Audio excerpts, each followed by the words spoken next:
As the digital global age continues the integration of computers, communities, and cultures, it also brings an unfamiliar compulsion for nations, its government, industries, organizations, and academia to come together and work towards a collective security goal within and across these geographical boundaries.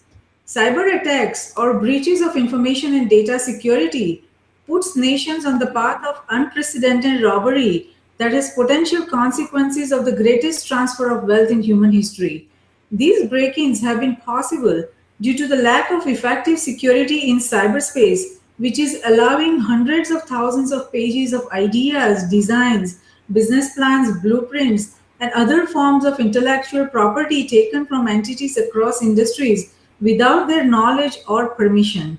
Evaluating these thefts and its impact in economic terms will help NGIOA understand the quality and quantity of its security efforts and initiatives in cyberspace and geospace. To help evaluate the economic impact of cybersecurity and insecurity, I am delighted to welcome Professor Aman Aggarwal, a renowned economist and a senior vice chairman at Indian Institute of Finance. Welcome to Risk Roundup, Aman. Thank you for having me here. So, in order to evaluate the macroeconomic effects of a cyber attack, it is necessary to first and foremost understand and evaluate how connected computers contribute to economic activity. In your assessment, how much the connected computers, internet, and the digitalization trend has contributed to nations' economic activity and impact? You see, Yashri, it is amazing the way technology has influenced and grown on, and the way economies have gone interlocked with each other and got interdependent to an extent on the technological framework, whether it is in the banking framework or it is in other areas. If you look at various cyber crimes, cyber issues which take place, the September 11 attack, the way Osama bin Laden used the US markets to finance its operations and then take away that money over 6 or 7 countries, as per the details given by one of the congressmen immediately after the attack, that money flew, billions of dollars flew from the US from one country to the other within a few seconds. And even if with full support from all these 6, 7 countries in Europe, it would take minimum of 6, 7 months to actually investigate. Now that is the kind of swiftness with which the money movement takes place today because of the IT framework and the banking system which we have today worldwide. This benefit and this cause this risk of terrorism and the risk which we enhance and feel every day. People siphoning of money, creating hoax accounts, depositors being cheated at times as well. There are a number of cases in various parts of the world where banks and depositors have had impact.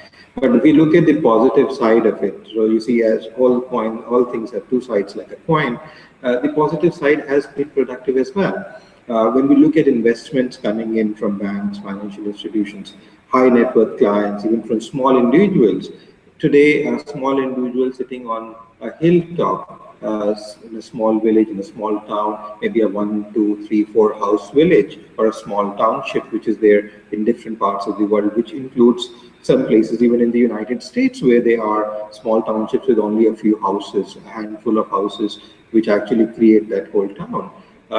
They can invest with the help of technology across borders. They can transfer funds from one bank to the other, sitting across borders.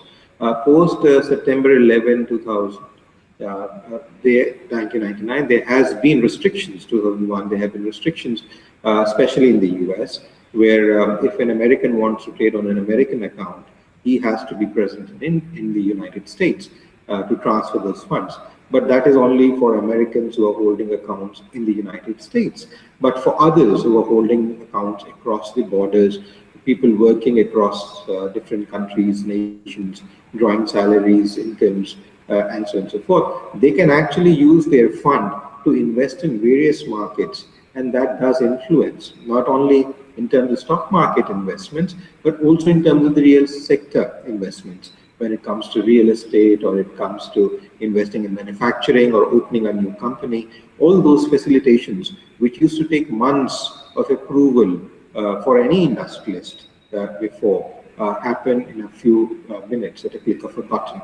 The regulatory prudence has to update itself, whether it is central banks of any country, with Reserve Bank of India or the Federal Reserve System, they have had to update themselves to meet with this swiftness because of the IT framework. And I see that there is an impounding impact to about 2.5 to 3% in terms of growth of whatever has happened in the GDP in most of the emerging markets, and almost to the tune of 50 basis point to 100 basis points of GDP growth, which has been contributed because of the IT-enabled facilitations, and especially the movement of funds in the banking framework.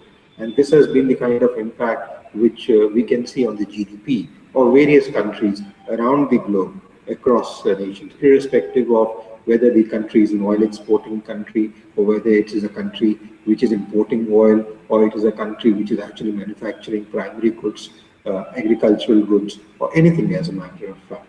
And this kind of an impound is quite positive in nature.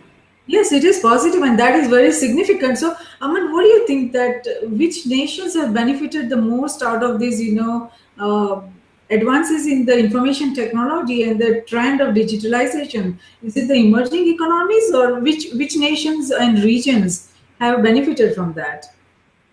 Well, it's a very good question. I think this technology has helped across boards. There is one specific nation per se which has benefited. Now, you see, when it grows, movement of funds take place from one country to the other. It is not looking at developed or developing countries. It is looking at investment and growth. It is, in simple man's language term, it is looking at return on investment, ROIs. Whichever gives me a ROI, the funds move there. So irrespective of whether it is a developed country or a developing country or a far-flung area in Africa or in the Nordic Pole or Iceland or any other part of the world, they are not, these funds, movements, investments are no longer stagnated to a specific zone. And that kind of facilitation happened with this digital age. The technology is there, the usage of this technology is there, because ultimately when you're going to use this technology, you need human resource. And as of today, the emerging markets are blessed with more acquainted human resource as against the developed world, which is falling on their human resource as of today. The older generation is not that technological savvy. The newer generation is, but there is not much of newer generation which is there in the developed part of the world, which is in fact bringing a risk to them that if everyone is going to be digitally live and they are going to be from the developing part of the world, then what's going to happen to them tomorrow? Because the GDP growth is no longer restricted to as the old. You see, we saw in the early 30s, 40s, 50s, industry being a contributor, agriculture being a contributor to the GDP growth. Then came this particular factor called services sector after World War II, when the US promoted services, outsourcing, doing work, one country doing another country's work, and various organizations working like this. So the services sector grew to the tune that till last year, I would say till the last decade, almost about 70 to 75%, and even in certain countries, 80% of the GDP growth came from the services sector per se. That was the kind of movement. Even in India, if we see about 65% of growth in GDP comes from services sector. India is a little different story in the sense that we had a certain rebound from almost 25-26% services growth to about 65%. And this was primarily because large number of companies which were claiming to be under manufacturing or agriculture moved themselves to services sector, claiming now that they are part of the services sector, given the benefits services sector was getting. So the tax benefits and other benefits which they were getting. So as a result, the services sector grew. But if you look at this new decade, which we are moving on, 2010 onwards, it is now the digital age. And this has been grooming post 1985 onwards, slowly and steadily. And in post 1995, it has had certain rebounds. In the last 15 years, from 1995 till almost 2010, it has matured to a level that every economy today is looking at a digital growth. Like even our Prime Minister in a recent visit to the United States, when the UN summit was taking place, when he went to California, he talked about digital India per se. So there are a large number of countries which are looking at digital economy, and they're growing, they're boosting up on digital economy because they see that growth, they see transparency, they see governance. So they're now involving the governments not only in the private sector or the industry where it is important, but they involve the government's involvement in this digitalization of systems has become a rebounding effect. And this is across board. It doesn't mean developed or developing or a small country or a less developed country as per the UN definition or any other specific country. And I think this is equitable growth, and this will actually bring all countries at a similar platform. We Yes. have had different models in the last 100 years which have tried to equate countries, look at different countries. We have had the Bretton Woods Agreement, we have had the foreign exchange regimes, we've had barter trade systems, we have had various systems. The UN has tried to adopt certain systems. Happiness indices which is promoted by Sarkozy and requested to Professor Amrit Sen to create an happiness index to rank different countries and equate them and structure them to show which one is better and performing better and being productive. I think they have been different kind of, but this digital structure is going to bring in that equity, because the benefit with the digital structure is that with very little investment, countries, organizations, systems, individuals can think about growth, can think about doing things which they could not do before. Like, if you look at this interview itself, this kind of a broadcast, it comes under the broadcast and information segment. Almost all countries have ministries of broadcast and information, which will restrict any information being telecasted on any platform coming from any country, A country to B country or C country, so as to see that there is equitable structures in their country. Now those restrictions have actually gone away. Now you're sitting in the United States and my sitting in India, can have this particular thing, and this can go worldwide across borders. Even a person sitting in Africa or in Iceland or in certain regions where there may be no access at all except for internet, no water at times, no clothes, no access to any help aid, can have access to this internet-based technology and can have access to this interview. Now, this kind of digital empowerment which has taken place, which brings a level playing field, is tremendous, and I think will change the way things have moved around, whether it is in the banking framework, whether it is in the government structures, and so on and so forth. And so, in my opinion, this question which you asked, which has dazzled large number of countries, who is on the top. So every country tries to show, oh, on the transparency index, I am on the top. On the manufacturing index, I am on the top. On the women care index, I am on the top. On the healthcare, I am on the top. In every country today tries to showcase themselves with where they are on the top. This will typically do away, and one will have to be competitive, transparent, and will actually bring in equity in the sense that people at large would be now the focus. The people would be the central system because they have the power to turn the wheel around. And this is something which this digital framework provides today. It is significant.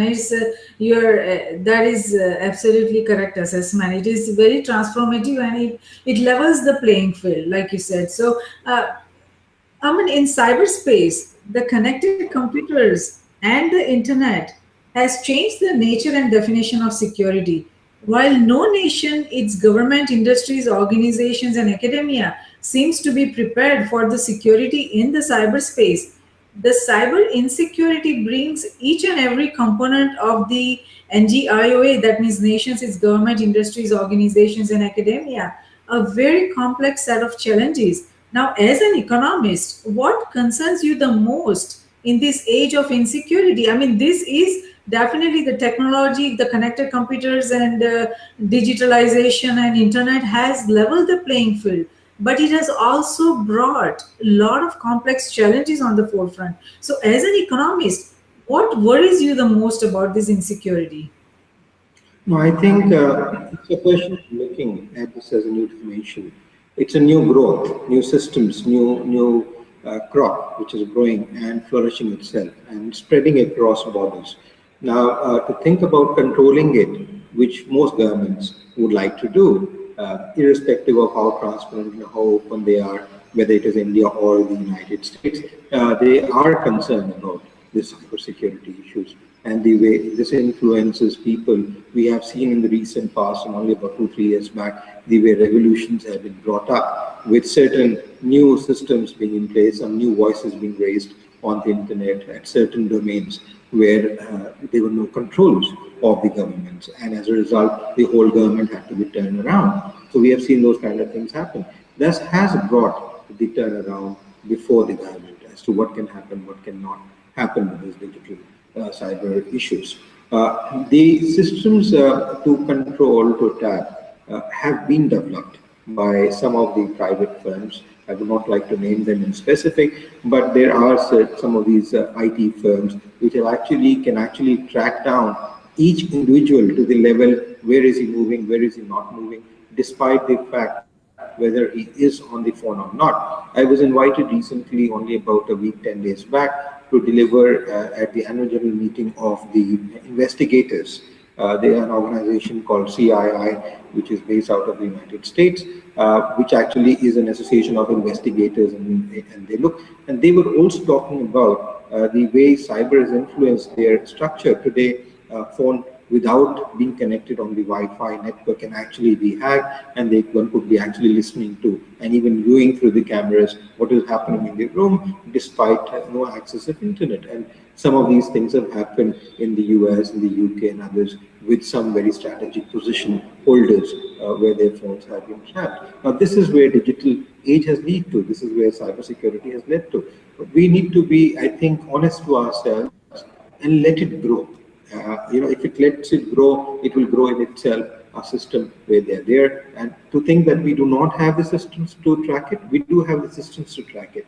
We have the systems to notify, the system to see, to check. But do not, as of today, have this technology to control it.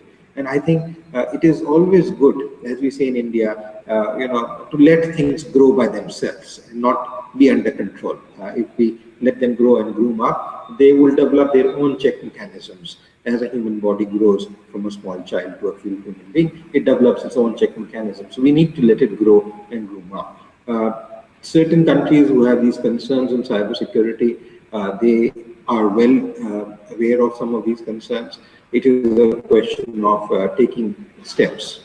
And many of these governments do not take steps. As we saw the crisis of the financial meltdown in 2008, if I was recalling teaching my course in derivatives recently, the news item which came in 2006, January 2006, where the SEC of the US, the SEC of UK, and one more international, Canadian SEC, all the three heads joined together, and they knew that the credit derivatives have grown from $0.5 million worth of trade to almost 2.6, $0.5 trillion worth of trade to about $2.6 trillion worth of credit derivatives being sold in the span of 4 years.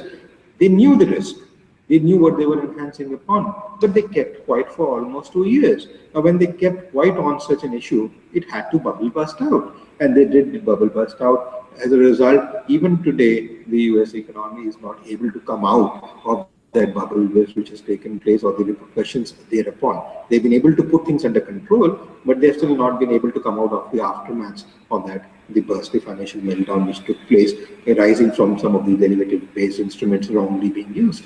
Now, this is where, if the governments or the regulators sit upon information and do not take a proactive role, technology is moving so fast that that period, which was 2 years and from 2006 to 2008, is only a matter of a month today.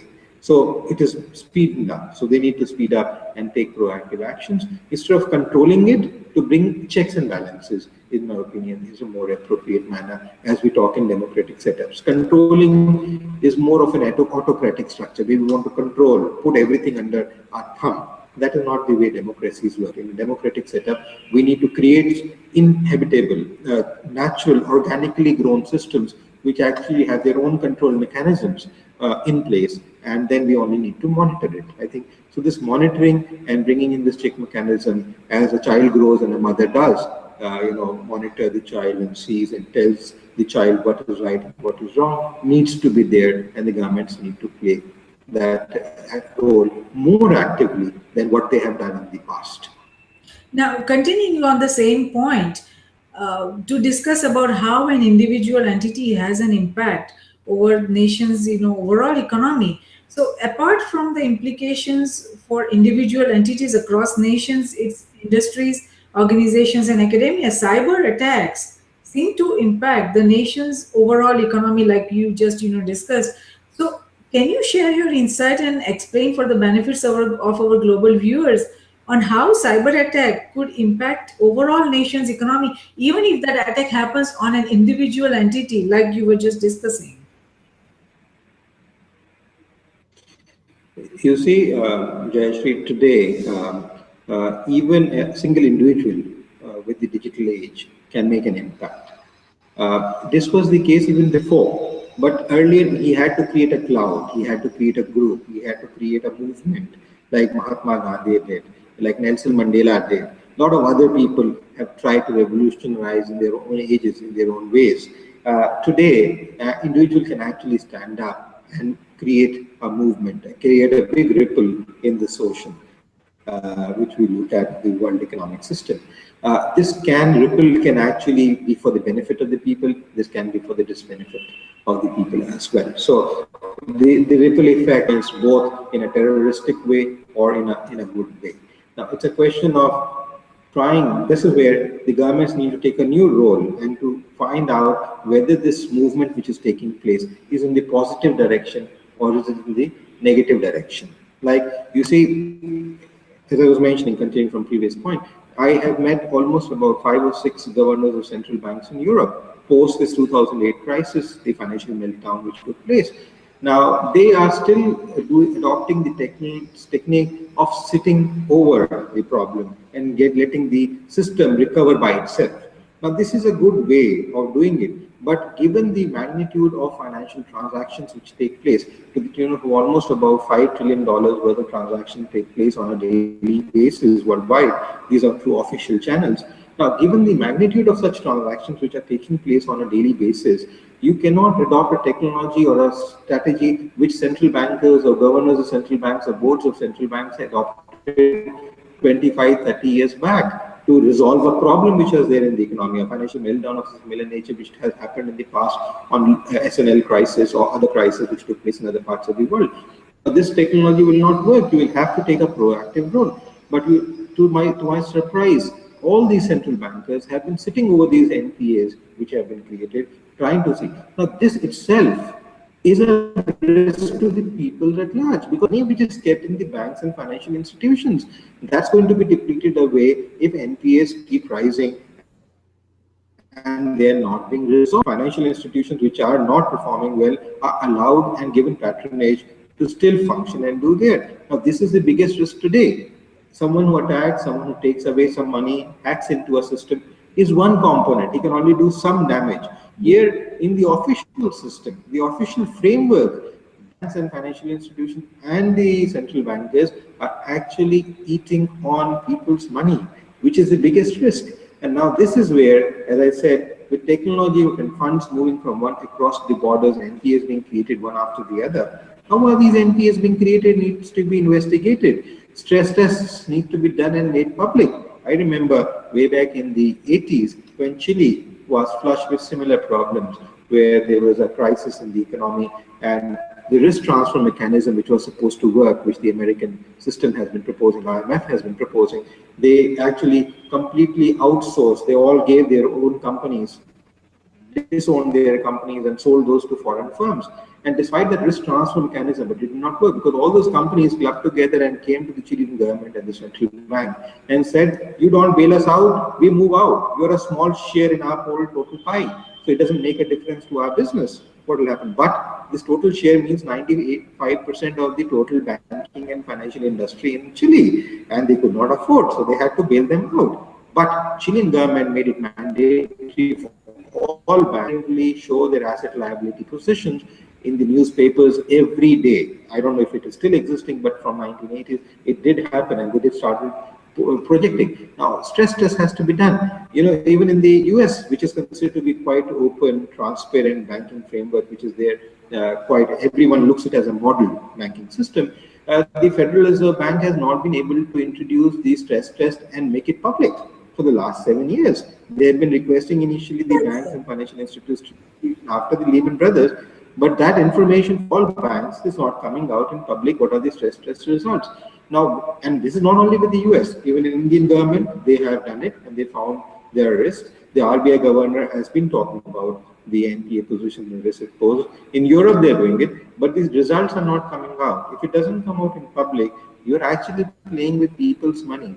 In my opinion today, this cyber security for the banking framework brings it even more risk we have seen in 2008 till 2012 or so as an impact on the economy, world economy, which we're still not able to recover. We will see even worse happening tomorrow. Because of cyber and digital age, money gets transferred at a click of a button. And this is where NPS get created because these some of the who defraud and do not pay their loans, who do not honor their commitments, are the ones who are taking away the money from a bank to the other and they're keeping it there. And wherever this money goes, that country is happy.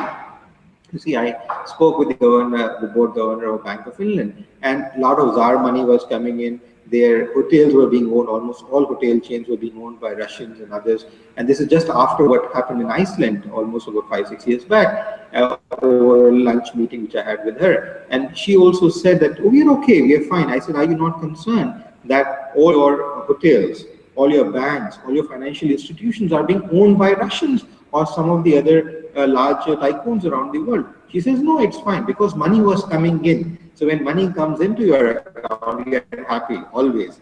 It's only a question of worry when it goes out of your account. And this is where large economies face a problem. We saw in case of Thailand a couple of years back, almost a decade back, this girl who became the prime minister, her father, who was an industrialist who became the prime minister of Thailand, defrauded this country, flew over from Thailand going to Finland and formed an asylum in Finland. We do not know where is he now, but almost about 8, 10 planes filled with large containers went with him. That was all a huge wealth of Thailand which flew off. Now there are restrictions. You need it in the past. Today you don't need to do that. With cyber systems in place, you can actually at a click of a button transfer money from one bank to the other and to the third to the fourth, and it will be impossible for any government or any central bank to actually even try and trace that money to where has it landed up finally in a given proximity. And by the time they're even able to trace it, that money would have gone somewhere else and settled itself. So, this is where It's a people's very money complex system. is at risk. And ultimately, the GDPs would be at risk of various countries. And I think this is some of the biggest challenge which risks people's money in the banking framework. It needs to be attended by both the governments and the central banking systems. Right, right. No, I think you're right, Aman. So, while the cost of cybercrime and cyber espionage is in the headline across nations, the focus is its impact on ideas, innovation, trade, technology, and competitiveness. You just discussed a lot about the transfer of the money and how easy it is for anyone to be able to do that now. But its impact on ideas, innovation, trade, technology, and competitiveness is something that is at the heart of this discussion. Because answering this question will help us put the cybersecurity and insecurity problem in its strategic content, because people normally don't have a habit of thinking strategically. Whatever is happening right now, what is the impact going to be in the coming years?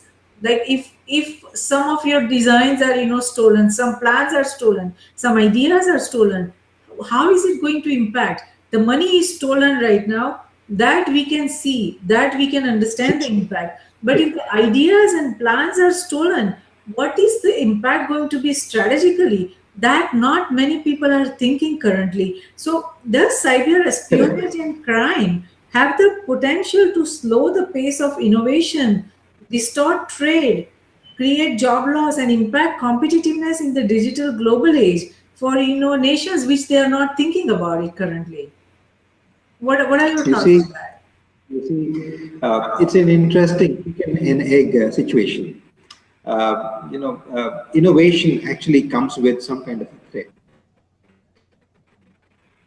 when you have a need for survival, whether we look at pharmaceutical industry or automobile industry or some other industry per se, innovations have taken place only threat to their current existing technology.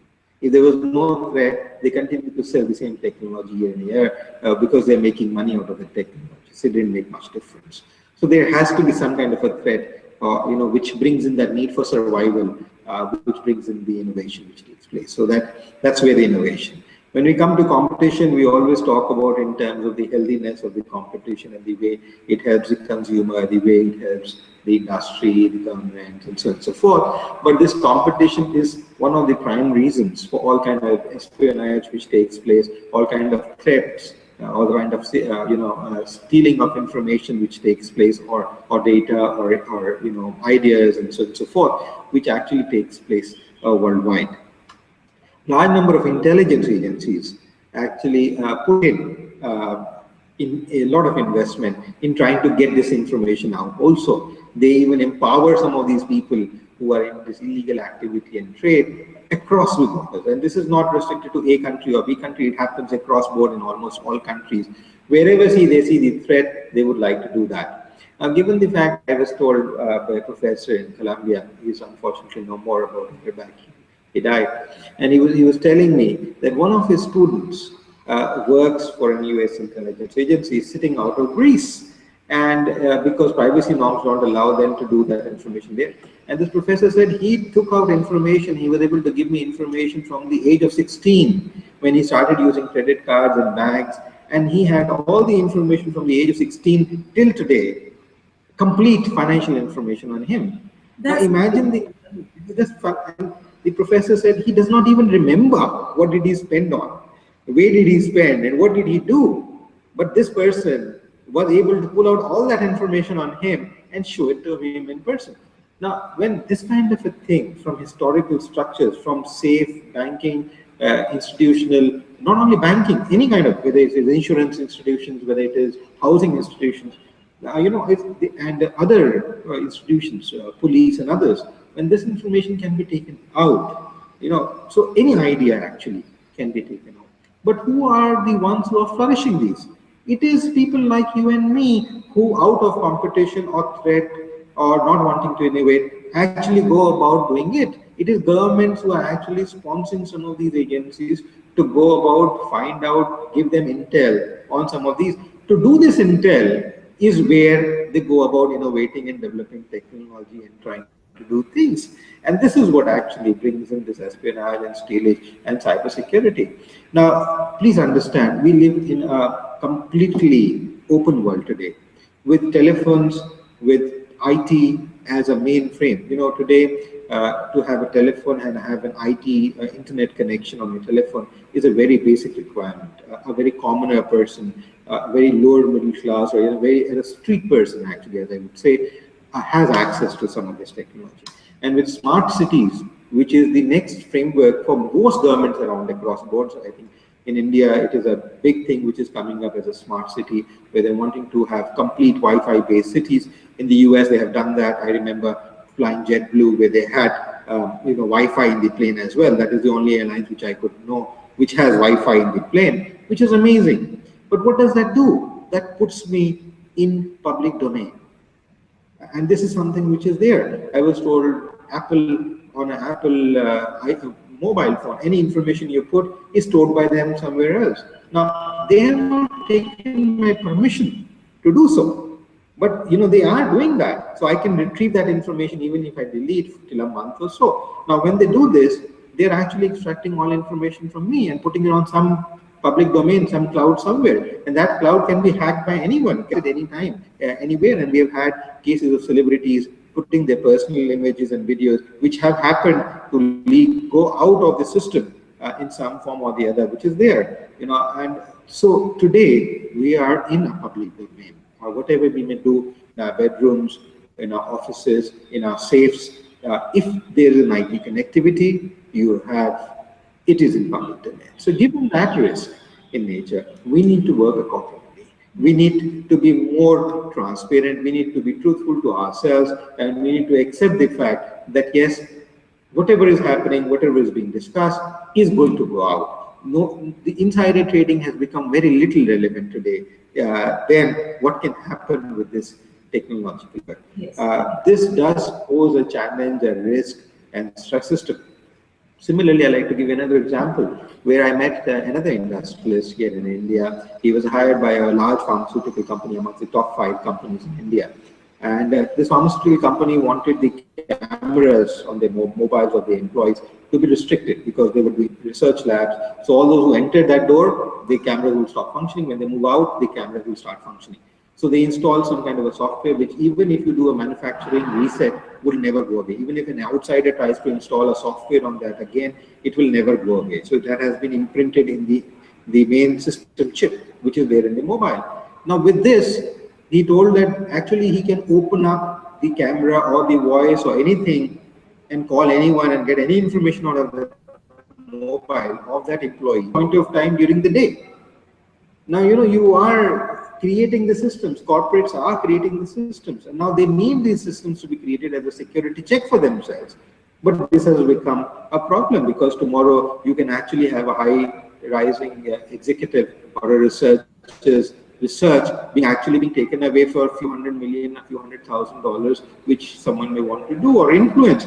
Even a national security, you see, in the interest of public, as the governments work, they can actually ask any company to give any information on any individual, and the government, when it's asking, whether it's in India or in any other part of the world, whether it's a democracy or autocracy, the individual or that organization would have no option but to provide that. So you have put your life in the hands of the public at large at any display. And so, you are, and if you want to work with that company, you have no option but to get that thing installed to work with that company. So you very well knowingly put yourself to that risk. So if you want to get away, you get away from internet, you get away from the phones, you get away from everything else, and that's the only way to come up. But even there, you have satellites like the INSAT 3D, which is there from India, where even NASA has the US Space Research has a tie-up. This particular can scan 5 meters by 5 meters and project it. Now, this is the kind of technology which was launched almost 15 years back by India, 1997, 98, where they launched this technology inside satellite. We can actually scan 5 meters by 5 meters. Technology has changed today. It may have even enhanced. So even if you do not have a mobile phone or something, they can actually peep into your room and actually scan you out of what you are doing. So today we must see and think about the fact and act in accordance with the fact that we are living in a village economy, sitting under the shade of a tree where everything is visible, Yes. everything is known to the other party. And Yeah. this is where, if we work with that mindset, I think then we will be able to control. Because as in the old Indian epics, they say that a bow which goes out, an arrow which goes out of a bow cannot return. Words which are spoken out of mouth cannot be returned back. Yeah. It's spoken That is so or true. not well spoken. So we need to go back to the old structures. And I would say that this book, which I always consider the Chanakya's Arthashastra, the Kautilya's Shastra, where I gave him the notable structure, calling him excellent, not Adam Smith, because his book even functions today, is a very relevant text which talks about everyone's responsibility, government's responsibility, citizens' responsibility. It even tells the citizen that you must secure your wealth from A, B, and C category people.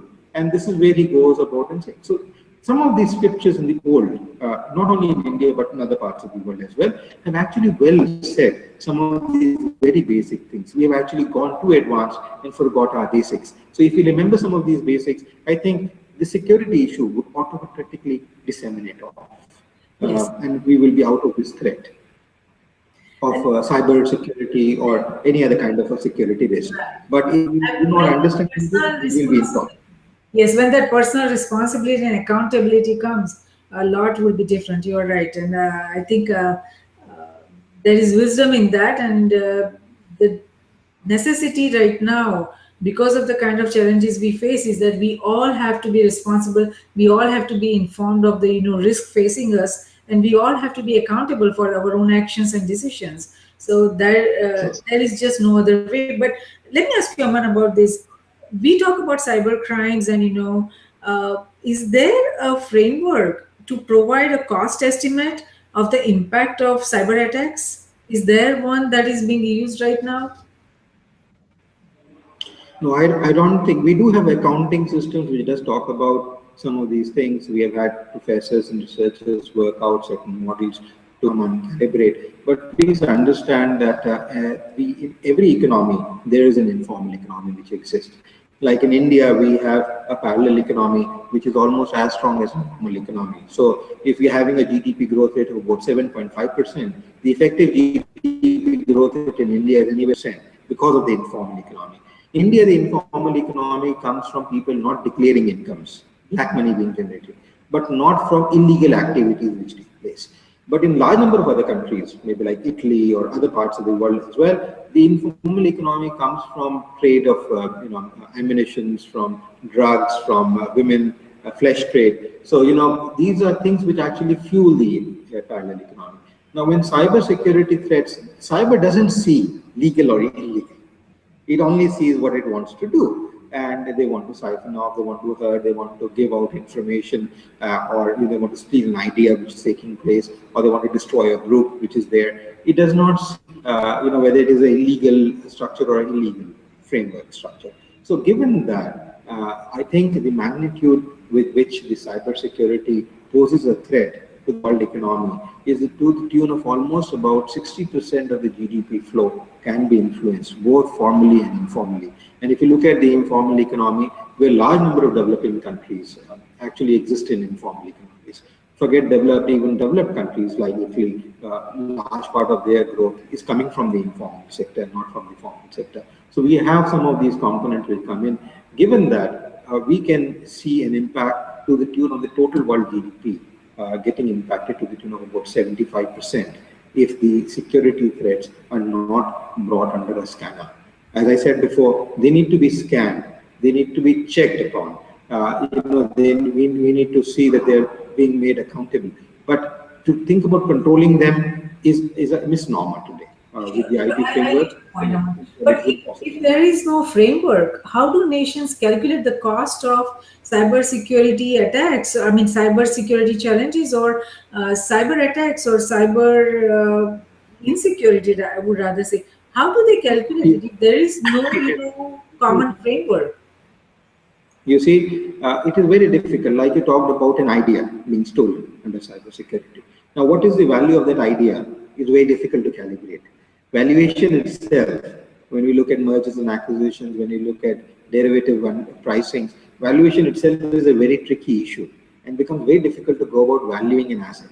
For you, some asset may be worth millions, but for someone else, that asset may be worth few pence. Now, this is where the valuations become difficult, and that's why accounting becomes quite difficult when you're trying to go about valuing that particular asset per se. You see, I remember in financial thing itself, when Alan Greenspan was about to retire, one of the congressmen said that if Alan Greenspan dies tomorrow, we will have to bring him out of the grave and put him on the chair. Despite the fact that the US banking system is so independent, it's one of the most independent banking systems in the world, has grown from the ground to the top and not from the other way around, which happens in most countries. Despite that, it had become so much attached to one man called Alan Greenspan that they thought that the economy will completely go off the hook. That a congressman sitting in the parliament thought it is impossible to see a system which exists without Alan Greenspan. Now, this is where the dependencies, the structures come into play. It is very difficult. He values it that way, but not everyone else. You may not consider it. Things have happened, things have been under control. The further governors which have come in place have done an excellent job. It's not that they have not been able to perform. Initially, they were the hitch of their performance, but it is different. So, to talk about that accountability component is a very difficult task to go about doing it. What we can only estimate is through statistical techniques, what is the risk we are subjected to here. And the risk is almost to the tune of about 75 to 85% of risk which we are there. If we talk in terms of movements, we are looking at movement number 3, which we are subjected to, as total GDP growth, which can be there. Can we restrict it? Yes, we can restrict it. As I said, governments and organizations need to take a more proactive role.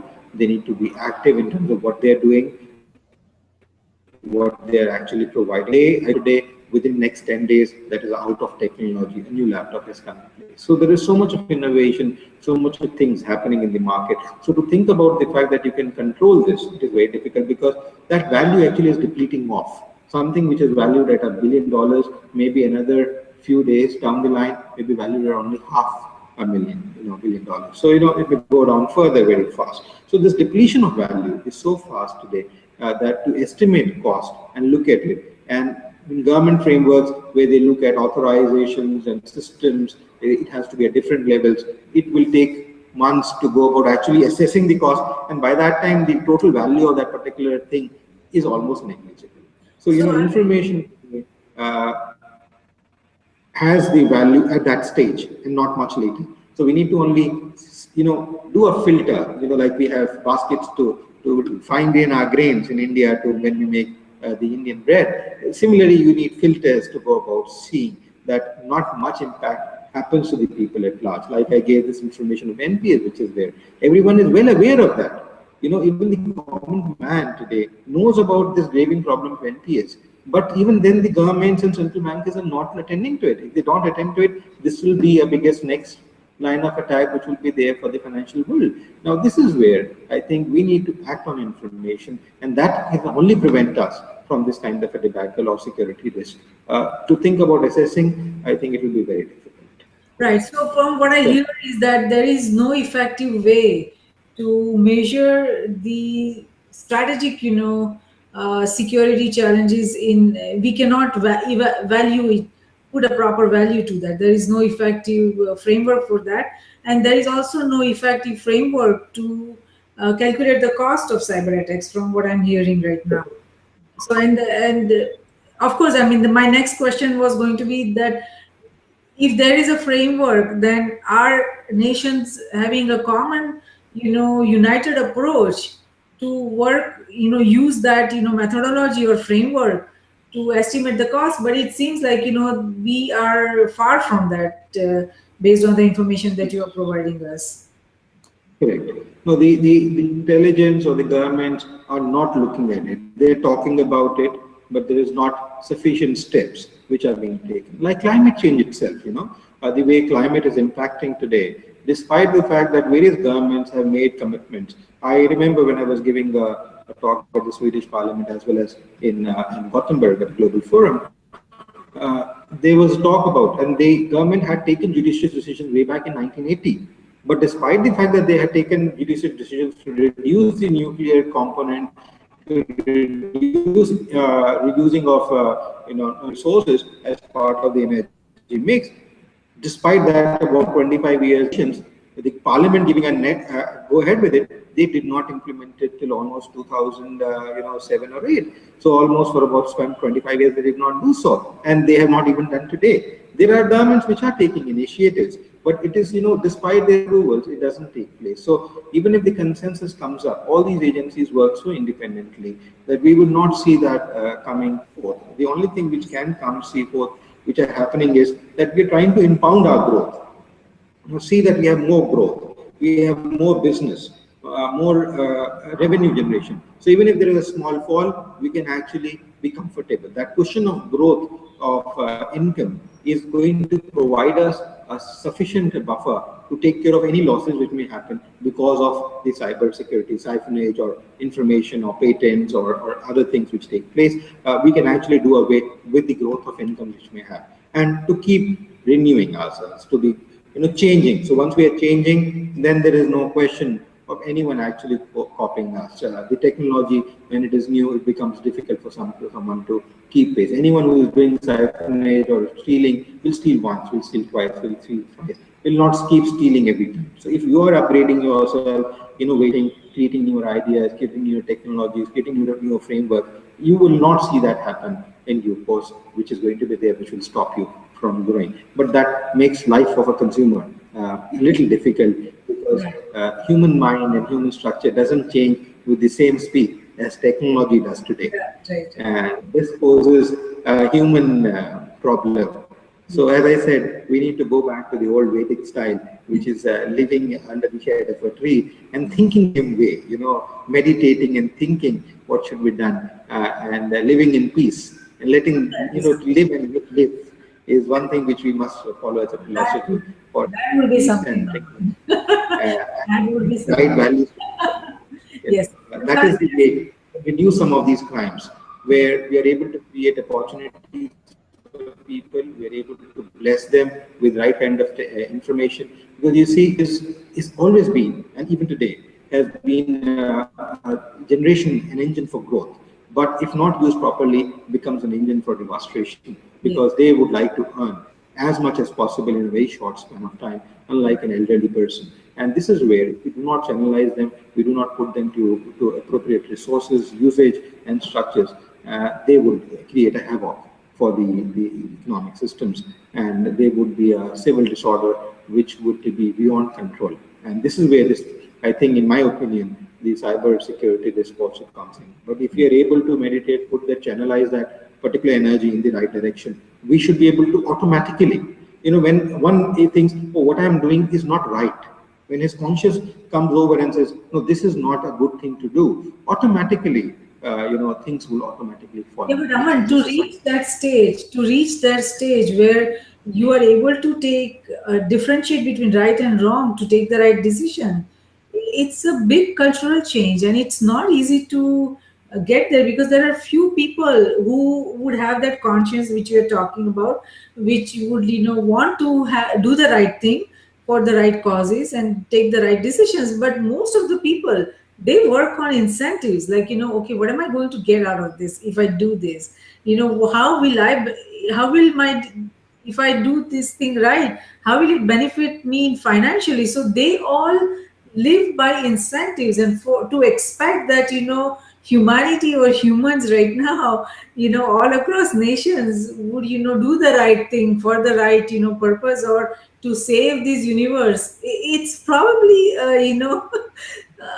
No, I think if we are able to spend more time with oneself yes. and try and understand oneself, that will bring a lot of peace.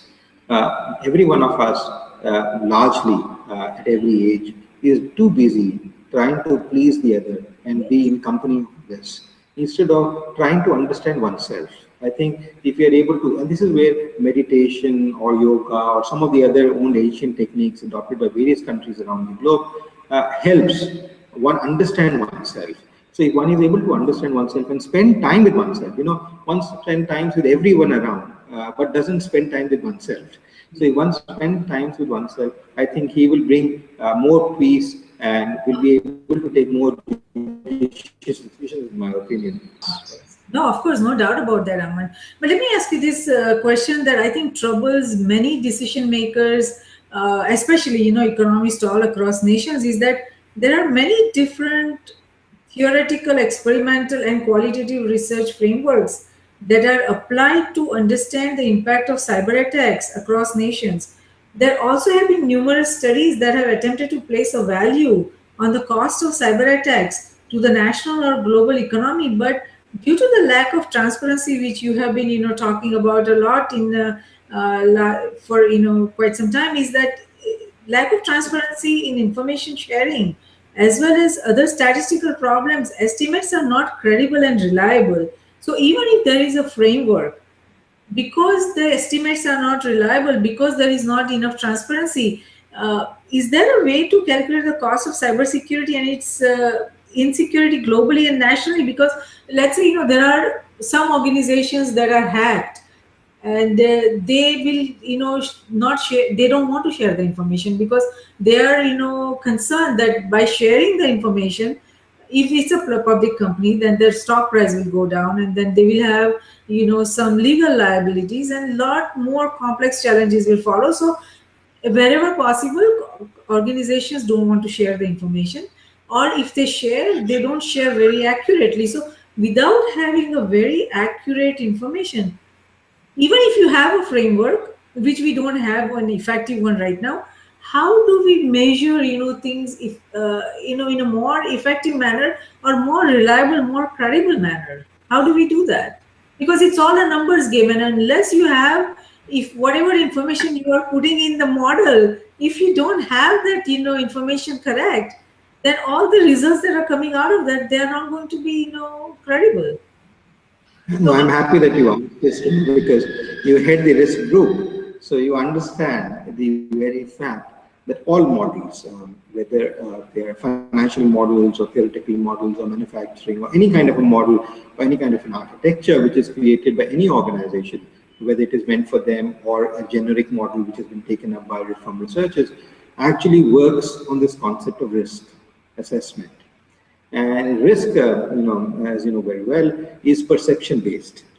It is we convert perception into bias, unbiased. We can convert it into different components and try and calibrate a risk per se, and then we subject that risk to our asset which we may lose tomorrow. Now, this risk perception based system itself is a perception. So what I perceive is what I calibrate in that risk. What I do not perceive is not what I calibrate in that risk. And this is where the whole calibration, the calculations do give us an estimate, do give us structures and help us account and create systems, but they are not foolproof because this particular you perceive better because you understand the topic better. I perceive less better because I don't understand the topic so well. And this is where the perception-based risk systems are creating this valley, which you mentioned about this discord between what happens and what is being calibrated. Now, it is human judgment. It has to be judgmental based. I remember I was told by my father that Henry Ford used to take a decision to invest in a company on a toss of a coin. This was a piece of information which was given to me, so I was amazed as a small child to think that, oh, look, such a big industrialist, his value judgment was so well that he would take a decision whether to invest in a project A or B or C or D, just on a toss of a coin. It was surprising. Unless even then we saw in movies that there may be some special coins with the same kind of a heads or tails, and so decision. It was not the case. He was right. The additional information were that all projects, so whether he chose A, B, or C or D, they would ultimately lead to similar high returns. So naturally, it was just a question of choosing which path to go, where all paths are leading us to the right direction. So it ultimately comes down to value judgment. There is no hard and fast rule like in a human life when two people, a man and a woman, comes and starts living together.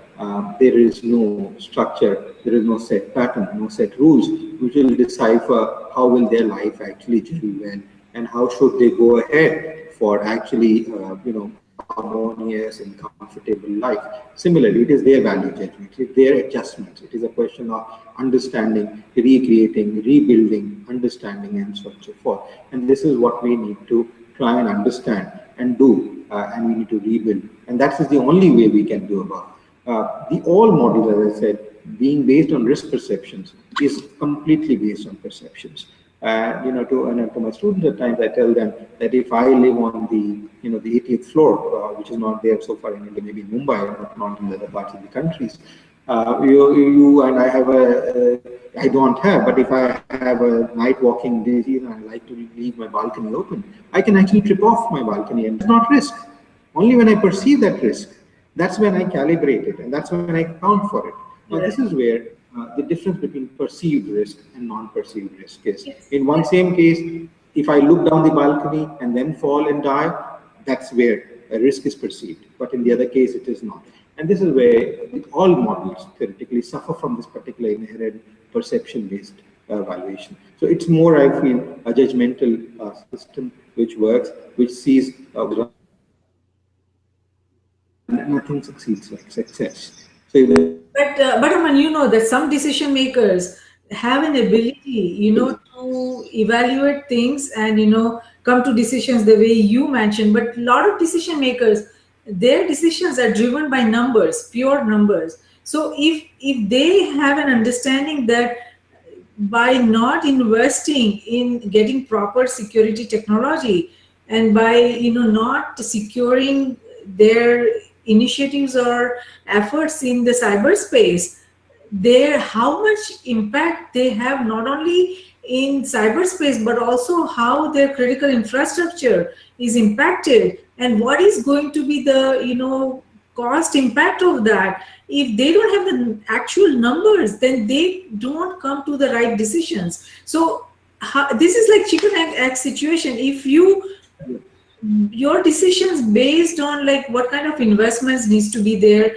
what kind of security investments needs to be there, how much they need to invest. A lot of decision makers are kind of delaying that. Okay, our liability is we will just buy insurance policy, our liability is only so much, so why to invest so much more into acquiring technologies that are changing so rapidly for security. So they are kind of putting security on the backside. So for those kind of decision makers, it's important that we have those numbers, that okay, this is going to be the impact of your decisions of not investing in security. And if you don't invest in security technologies, then whatever breaches that you go through will have overall impact on not only your business but your industry and your nation, and thereby global economy, because everything is interconnected. So it is, I'm looking for something that can be used effectively to explain these decision makers that no matter how small or insignificant your decision or your security vulnerability may look to you, but in the overall bigger picture it plays a big role, and its security is only as good as the weakest chain in the link. So we have to make sure that we don't have any weak links in the security chain, because everything is connected now. So how do we address this kind of challenges, Aman? Just, just to, I'll quote three stories here, interesting stories which I recall. One from, I was, while studying in Columbia, we had someone from one of the investment bankers, one of the leading investment banks in the US even today, who had come to address us at the business school. And he, in a 3-hour presentation, he presented almost about 60 slides on how he calibrates and evaluates the markets and different models and so on and so forth. And only in the last slide before his closure, before his conclusion, he gave a slide where he talked about value judgment, where he says, I base it on my experience and value judgment which I had, and my understanding of the market and so on and so forth. That was the only one slide. And after that, we had a tea session. So, I did not get a chance to ask him this question there, but then I asked him later as to, please tell me what proportion of your decision is based on value judgment, and what proportion of your decision is based on, which is given by various, subdivision under you, which give you information, analyzing it using statistical techniques, using Bloom-Reuter terminals and others, and give you that intel on speeches and calculations. He says 97% of my decisions are based on my value judgment, and only 3 to 4% based on the intel which I get. So I fine-tune my value judgment based on the information I get from the, whereas this presentation, 99% of the presentation was all on the techniques which were taught to us at the university. So, given that particular factor, value judgment becomes important. Similarly, you might remember in the United States, there are about 7 very rich people who actually had their total wealth was much more than the GDPs of large number of nations. The whole world GDP also, they were a huge chunk. All those 7 people had the finances, had the human resource, had the know-how, had the intel to go about getting information, assessing it, and when to do that job for them. But today, none of those 7 people are there. As some story comes up, 2 landed up in prison, 2 became, people with insane mind, 2 people, 1 or 2 people are not to be found, and so on and so forth. And 1 or 2 of them died, and 1 of them is not to be found. And their total wealth, which was more than the total, large chunk of the total world's wealth, seems to have disappeared. Now, this information coming out that these 7 people hold so much of wealth was a risk for large number of nations. So we need to understand that they would never calibrate the risk which various nations would bring to them, seeing them as a threat to those nations. They would never calibrate that particular thing in their own models. No one would look at the markets and calibrate those.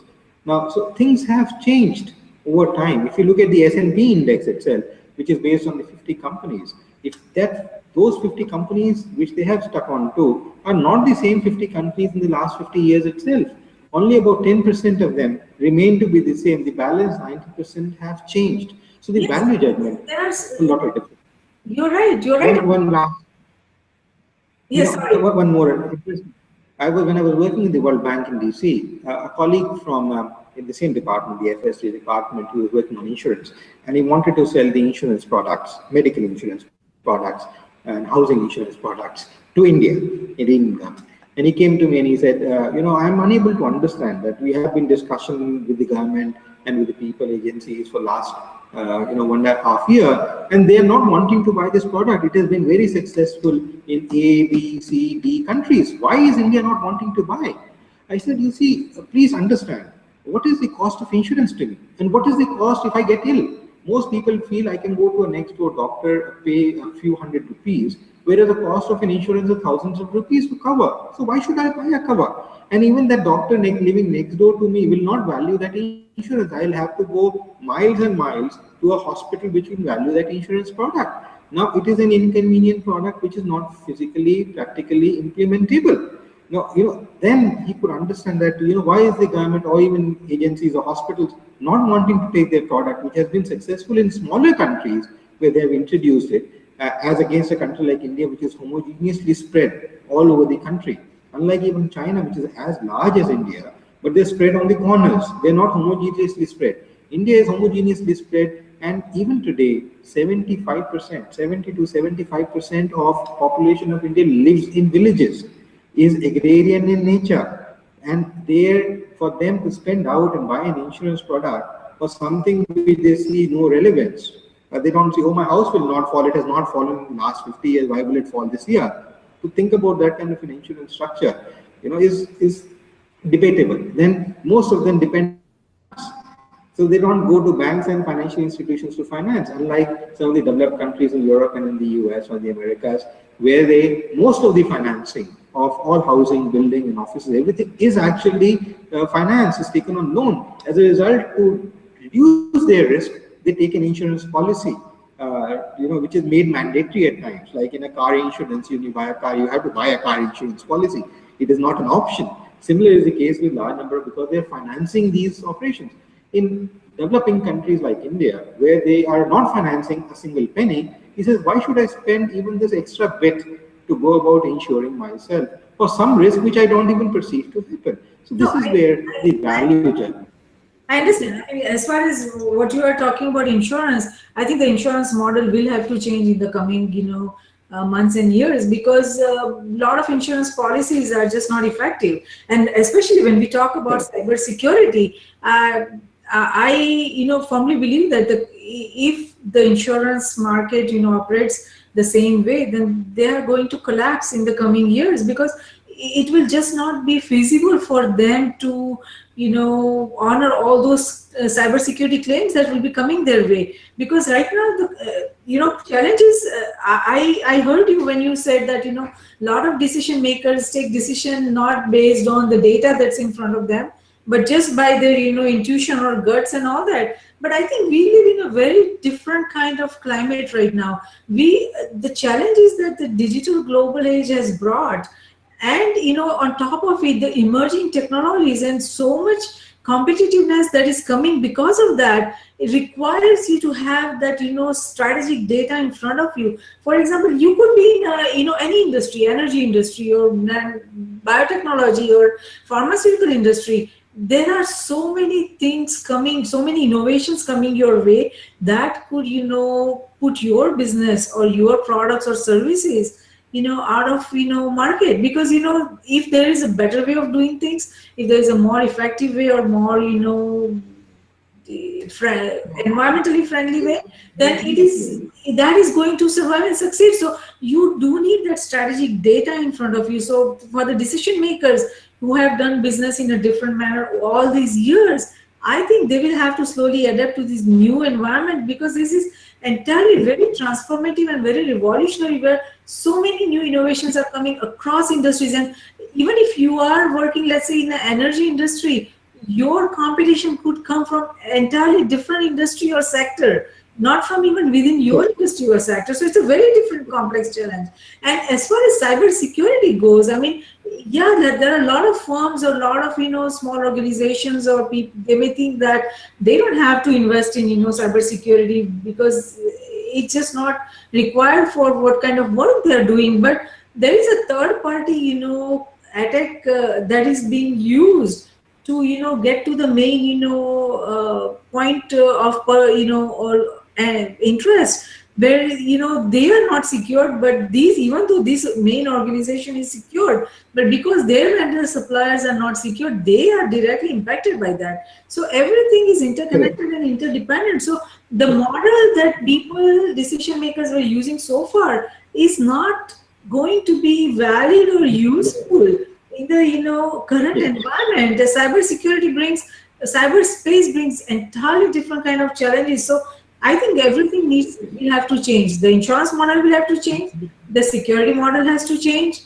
Economic model has to change. How we measure things. Because another point, Aman, I wanted to talk to you is about when nation states are involved in the cyber hacking, when the hacking activities, when nation state itself is the sponsor. How, I mean, it's a very complex set of challenges. How do we understand the economic impact that they bring? Because there's a lot of information that would be completely uh, hidden by the nation states, how things are done and how they're hacking. And there is, I mean, there are some talks going on that there are many nations involved into sponsoring this kind of activities. So how do we deal with True. these kind of challenges? It is very difficult and a very complex problem which you're talking about. And I agree with you that we need some of these new models which are coming in. But another thing which has become a challenge today is the time frame which is given actually for taking a decision. I met a chairman of a bank who is now based of chairman of a bank in the King's Bank in Qatar. Earlier, he was the chairman for the BNP Paribas in India. And this gentleman met me at a conference in Bordeaux where I was invited and honored by the Centimillion and the University of Bordeaux. And he was telling me that, you see, when we have to take decisions, when I was in India, he says that, the industrialist wants money from me. He wants. Now, if I give it to my people to assess the industrialist, the project, and so on and so forth, they may take a few hours or a day or so, given their models and systems which they have in hand, getting that information and processing it and giving it out. But I have only a few seconds to take a decision. He's sitting with four bankers and he wants that particular loan to be processed. And he wants to hear the chairman say, yes, I'm giving the loan, or I'm not giving the loan. He doesn't want him to take time. Now, given that fractional moment, it is not possible for any bank or financial institution, as a matter of fact, to actually churn out data which they don't have in their possession and give out appropriate results. And today, there are so many avenues. Today, a businessman can actually take money from Hong Kong, from China, from a US bank, from an internet bank based system, from this Alibaba which is coming up. So you don't give up money, there's another person who is ready to give you money. There are n number of avenues which are there. Now, the decision-making time has got reduced so much that if the bankers don't act swiftly, they lose business. If innovators or business providers don't act swiftly, they lose business. Now, this is where we are challenged that whatever model we may have, we will have to feed it with certain data, and there would be a time lag. Can we take that risk? Now, we have had some bankers, I serve on some committees, and we have had this discussion that, fine, you may give a yes, but you may reassess later and find out that how fine-tune you can do to that. And that's where some of these models will help, where you have given a decision, but then you reassess your decision to some extent to reduce or take that risk or not. Yes. And because the business moves on a basis of word, it is a word of mouth business which even takes place today. Despite all kinds of folks and everybody coming into play, it is a word of mouth business. Who is who and who is who not. I always say it is a world of knowns and not of unknowns. And this is where it makes a huge difference, when you calibrate some of these things and take decisions on them. So these models which you're talking about, the new models and the modification of models, whether they're based on risk or other bases, is very critical. And I think we need to have them developed. And fortunately, in the field of finance, in the field of social sciences, in the field of behavioral finance, in the field of marketing, all fields, there are researchers world over working on creating some of these models, and many of them are now being tuned with cyber-based systems. Because today we do not see anything without cyber. A personal life has a large impact of cyber space, which is there today more than even personal space or individual space. You talk about cyberspace, which is there even in individual's life today. And I'm talking not from affluent people or rich people. It is a common man who actually lives in the cyber world today than in the real world. And this is where the complexity of taking that decision. I remember reading in a magazine where a girl said, "I don't mind anyone taking any kind of a photograph of mine, whether I'm on a beach or anywhere. But when someone posts this on the Facebook and they recognize my face and it goes there and my employer sees it or my prospective employer sees it, he develops a value judgment." And Yes. this is what brings her a risk. She says, "I'm not afraid of anything happening. I'm comfortable." But then when it happens in this way, it influences my future, my prospect, my job, my security. And that is what is being put at risk. Now, this is where the cyber world has brought these kind of risks. So to think about a model, to think about not getting influenced by it is something which you are deterring away. I have heard people who say, "Oh, I'm not on the Facebook, I'm not on the LinkedIn, I'm not on this, I am not active on Cyberbase." But even then, without their knowing, their information would be displayed in the cyberspace, which they are not aware of. So they're actually closing a window to themselves of opening up their own mind, of knowing what is happening. But they are in that space, they are existing in that world. And that's where, this timeline which is there, A, to be done or not to be done, is a very complicated question, which earlier we had time to answer. We used to get months and years, then it reduced to a few days, then it reduced to a few hours. Today, it is a matter of few seconds to take a decision or not to take a call. And this is what the time poses a challenge. Will the world change around? In my opinion, the world will still exist, whether you or me exist or not, That is whether A exists or not. So that to is think that very true. Very I true, think Aman. that maybe people So will be there, but we need to take that call. And I think these models can help us reassess, bring a check mechanism, question our own value judgments, our judgment systems. But to think that we can base our judgments today on these models is too insecure, because the time lag or the time system frame we have to take that decision is very limited today. yes, yes, you are absolutely right. So this is the last question, Aman. I mean, there is so much to talk. This field is so fascinating because to me, it's like unless decision makers understand the economic impact of cybersecurity or insecurity, their decisions, their initiatives, their judgment calls, there's so much at risk right now, and there's so much to discuss in this.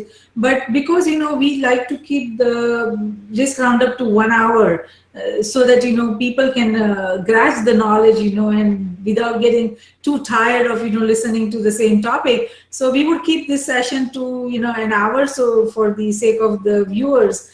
But there is this one question that I would like to ask you before we conclude, is that you said that now we have only like few seconds to take the decision whether to give the loan or whether to give that investment. So there are a lot of gaps because we don't have the proper tools that could assist us to help us reach that right decision. And obviously there is all that possibilities that someone can go and understand that yes, these are the gaps, so let's build, let's innovate, and let's come up with some proper tools that could help this industry take proper decisions. But at the same time, as an economist, what do you think every day that I wish these tools were there, that would help my job, make it much easier, so that I can give a proper evaluation about the economy, not only India but all these nations that you advise, that I can do a better job of giving them advice about the economy based on the cyber security challenges or cyber insecurity in the cyberspace and how it's going to impact the geospace. in this, integrated, interdependent digital globally. So what are those few tools that you wish were there, or wish that someone would, develop or innovate? I think the only one answer I can say to this is that, given the fact that we live in a cyberspace, a cyber world today, and everything is interlocked with the cyber systems, everything is at risk. So we are in a 100% risk zone. And when we calibrate and act in accordance to the fact that 100% risk, everything, our profits, our existence is at 100% risk, that's only when can we innovate and move forward. And that is the only way to do it. Earlier, we used to calibrate 20% risk, 30% risk, 40% risk, and so on and so forth. Basel norm. We need to look at my money, my accounts, everything can be taken away. A thief who catches me on the street and says, put your credit card in an ATM machine, he can only withdraw to the extent it is allowed on the credit card. Someone who asks me to sign a check, forces me to sign a check on a gunpoint, can only take that much amount of money which is there in my account. But today, with that cyber security, someone can be sitting somewhere in an unknown city, on the seaport, in a boat, and actually can take away all my money from all my accounts. So everything today is at risk, given the cyber space systems which are existing today. Now, given that, I think when we start thinking that 100% risk, that tomorrow my business may not exist, what should I do then? Tomorrow, this money in my account may not be there. So how should I take care of this money, invest it, put it in different systems of security, which are very much in my control and in my place, whether liquid or illiquid. Now, this approach needs to be adopted where you say everything can just vanish at a click of a button tomorrow. So keeping that attitude in mind, we need to take decisions, we need to take do evaluation. Is it to going ahead with the product or not going ahead with the product, securing it or not securing it, insuring it or not insuring it? We need to keep in mind that this will not be there tomorrow. I have patented a product. It might have taken me 6 months, 1 year, 2 years to patent it. Tomorrow, before you can even think about it, someone in some part of the world may have launched this product already. While you were in the process, someone has already launched it. Now, this is where this risk of this. So you must need to look at it. And what is when you look at risk as 100%, consider that as 100% devaluation will take place at the next moment. That's only that thing, those steps we should take to build a new structure, a new place to secure ourselves or secure your position. What you need to do, whether it's in business or in finances or any other markets, it needs to be undertaken. And I think that is the only way we can deal with cyber-based security and risks which are put forward through cyber security.